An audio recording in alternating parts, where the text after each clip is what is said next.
خالد یوسف چودھری صاحب بتائیے گا، آج جو ہے عمران خان کے القادر ٹرسٹ کیس کے فیصلے کی جو ہے فیصلہ سنایا جانا تھا، اور کیا وجہ ہے ڈیلے ٹیکٹر استعمال کیے جا رہے ہیں، ڈیلے کیا گیا ہے، کیا وجہ ہے؟ آج بنیادی طور پہ فیصلہ سنایا جو جانا تھا اس میں ہم سزا سننے آئے تھے. بریت کی تو ہمیں کوئی توقع نہیں ہے، اور نہ اس سے پہلے کبھی اس طرح میرٹ کے اوپر ٹرائل کورٹ سے ہمارے حق میں فیصلے آئے. تو بنیادی طور پہ ہم آج سزا سننے کے لیے آئے تھے، لیکن آج یہاں آ کے معلوم ہوا ہے کہ فیصلہ 6 جنوری کو سنایا جائے گا. اس کیس کے اندر 35 گواہ ریکارڈ کیے گئے ہیں. کہیں بھی کسی بھی نقطے کے اوپر یہ نہیں ثابت کیا جا سکا پروسیکیوشن کی جانب سے کہ عمران خان نے کوئی مالی فائدہ لیا ہو، یا کہیں بھی کسی بھی حوالے سے کوئی انہوں نے اپنی ذات کے لیے فائدہ اٹھایا ہو، یا مستقبل میں بھی ان کو کہیں فائدہ دیا جانے کا کوئی امکان ہو، یا فائدہ لیے جانے کا ان کی جانب سے کوئی امکان ہو. شروع میں سب سے پہلے پروسیکیوشن نے اس کے اندر یہ کہا کہ عمران خان نے پرسنل گین کیا ہے،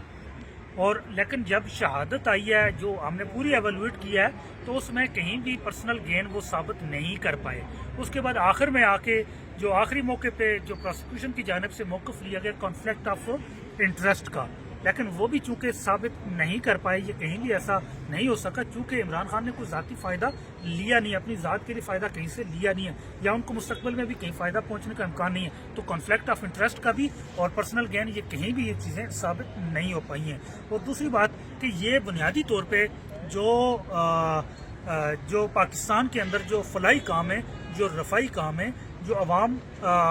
ڈونیشن کرتی ہے عمران خان کو، ان کی کریڈیبلٹی کو دیکھ کے، ان کی ذات کو دیکھ کے، تو یہ اس کو داغدار کرنے کی کوشش کی گئی ہے.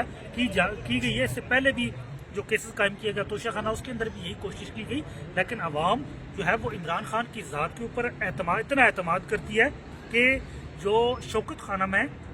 اور جو ایک نہیں بلکہ تیسرا شوکت خانم اس وقت زیر تعمیر ہے. اور آپ کی معلومات کے لیے میں بتاؤں کہ اس کا جو شوکت خانم کا جو خسارہ ہوتا ہے وہ 9 ارب روپیہ ہے، اور وہ عوام اپنے ڈونیشن سے پورا کرتے ہیں. عمران خان کی ذات کے اوپر اعتماد کی وجہ سے وہ پورا ہوتا ہے، ورنہ 9 ارب روپیہ بہت بڑی ایک رقم ہوتی ہے جس کو پورا کرنے کے لیے اکثر حکومتوں کو بھی جو ہے ان کے وسائل بھی کم پڑ جایا کرتے ہیں، لیکن وہ عوام اس کریڈیبلٹی کی بنیاد پہ اس خسارے کو بھی پورا کرتی ہے. اب شوکت خانم کے 3 ہاسپٹل ہیں، تیسرا زیر تعمیر، اور پھر نمل یونیورسٹی ہے. تو بنیادی طور پہ یہ اس کو ٹارگٹ کرنے کی ایک کوشش کی گئی ہے، لیکن عوام اس کے اوپر بھی یقین نہیں رکھتے ہیں. اور اس کے علاوہ اس کیس کے اندر جو کچھ پہلے بیانیے بنائے گئے کہ اس کے اندر جو ڈونیشن دی گئی ملک ریاض کی جانب سے، تو یہاں میں یہ کلیئر کرنا چاہوں کہ ملک ریاض نے جو ڈونیشن دی ہے وہ ٹرسٹ کو دی ہے، لیکن عمران خان کی ذات کو یا ان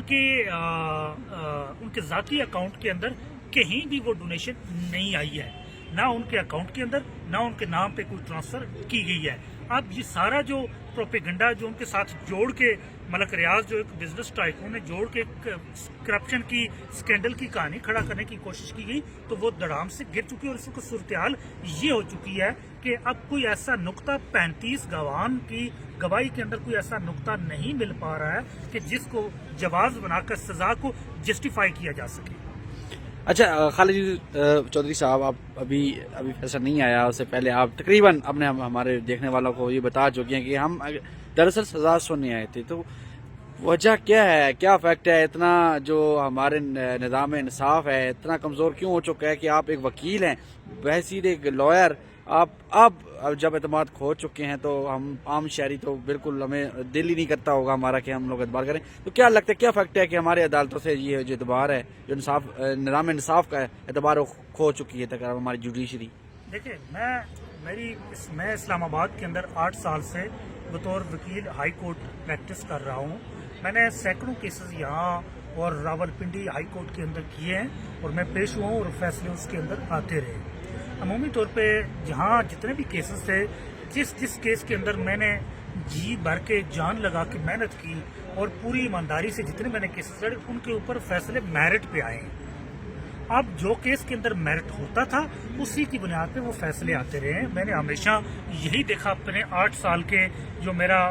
بطور وکیل کیریئر ہے اس کے اندر، ہمیشہ فیصلے وکیل کی محنت اور فائل کے اندر موجود جو ایویڈنس ہوتی ہے اور جو شواہد ہوتے ہیں اس کی بنیاد پہ آئے. لیکن عمران خان کی ذات کی حد تک میں نے جب بھی دیکھا وہ جج ہمایوں دلاور نے جو توشہ خانہ الیکشن کمیشن کیس کا فیصلہ دیا ہو، رائٹ آف ڈیفنس ان کا اسٹرائک ڈاؤن کر کے وہ انہوں نے فوراً گرفتار کرنے کا فیصلہ سنایا اور 30 منٹ کے اندر 35 صفحے کی ججمنٹ لکھ کے سنا دی، جو ایک بڑی حیران کن امر تھا، کیونکہ ایک صفحہ کو لکھنے کے لیے بھی کم از کم مقرر کر کے وہ فیصلہ سنایا گیا اور سزا سنائی گئی۔ اس کے بعد جو توشہ خانہ کیس تھا اس میں عمران خان کا جو رائٹ آف ڈیفنس تھا وہ دیا ہی نہیں گیا، اور وہاں بھی حق جو جرا ہے وہ چھین کے سزا وہاں سنائی گئی اور عدم موجودگی کے اندر سنائی گئی۔ اور اسی طرح نکاح کیس کے اندر بھی میرٹ سے ہٹ کے جو فیصلہ سنایا گیا۔ اب یہ جب اپیلیٹ فورم پہ یہ کیسز جتنے بھی گئے ہیں تو وہاں سے وہ